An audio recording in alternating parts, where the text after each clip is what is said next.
Today we're going to be installing the LCD upgrade for the Modicon PanelMate Plus.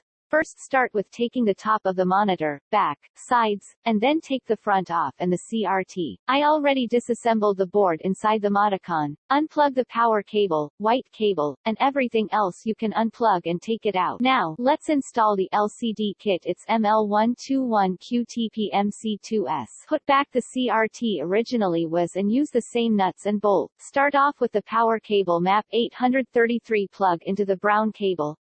The end of MAP 833 is going to be plugged into the power brick. Next step, installing the video cable. Take the MAV 526. Now we can put the whole unit together. Slide the new LCD into Modicon. But first, you need to clean the inside of Windex and apply the 4 screws. Put back the side of the Modicon, and that's all for the installation. Visit t2industrial.com. Follow for more.